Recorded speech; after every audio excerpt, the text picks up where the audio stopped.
அல்ல அல்ல பயங்கரம் கொத்தாக சிக்கிய விஐபி. பள்ளி மாணவிகளை விபச்சாரத்தில் தள்ளிய நதியா. வாக்குமூலத்தால் போலீசாரே ஷாக்.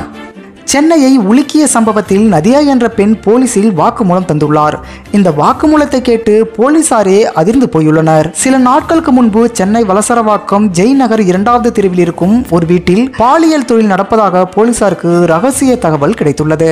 இதைத் தொடர்ந்து விபச்சார குற்ற தடுப்பு பிரிவு போலீசார் அந்த வீட்டிற்கு நுழைந்து அதிரடியாக சோதனையிட்டனர். அப்பொழுது நதியா என்ற பெண் 12ஆம் வகுப்பு படிக்கும் மாணவிகளை வைத்து பாலியல் தொழில் செய்து வருவது தெரிய வந்தது. இதனைத் தொடர்ந்து விபச்சாரத்தில் பல திடுக்கிடும் தகவல்கள் வெளியாயின. தன்னுடைய மகளை வைத்து சக பள்ளி தோழிகளிடம் ஆசை வார்த்தை கூறி பாலியல் தொழிலில் ஈடுபடுத்தியுள்ளார். 17 வயதான மாணவிகளை வயதானவர்களுக்கு பாலியல் உறவில் ஈடுபடுத்துவதும் அம்பலமானது.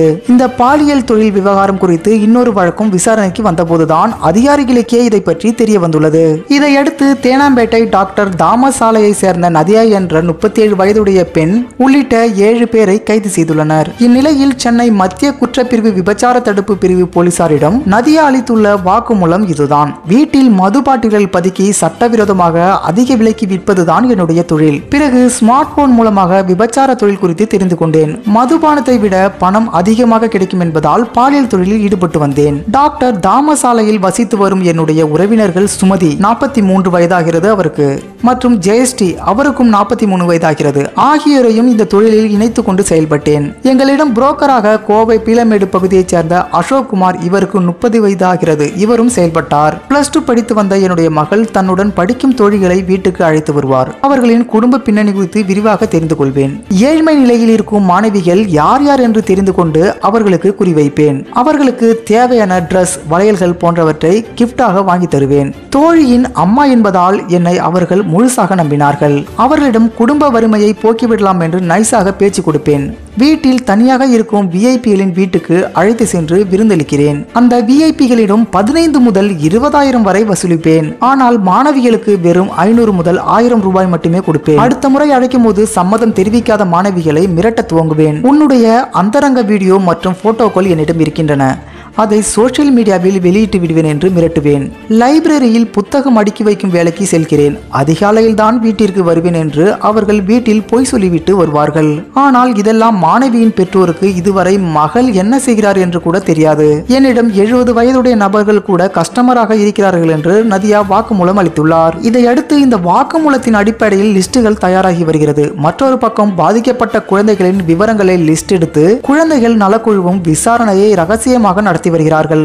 இதனிடையே பாதிக்கப்பட்ட மாணவிகளின் வாக்குமூலத்தின்படி பள்ளி மாணவிகளை பாலியலில் பயன்படுத்தி கொண்ட நபர்கள் லிஸ்டுகளும் விபச்சார தடுப்பு பிரிவு போலீசார் கையில் இருக்கிறது. இதில் பல விஐபிகள் சிக்க வாய்ப்புள்ளதாக சொல்லப்படுகிறது. நதியாவை பொறுத்தவரை அப்பாவி மாணவிகளை குறிவைப்பதற்கு முன்பு அவர்களிடம் இரக்க சுபாவம் உள்ளது போல காட்டிக்கொள்வார்.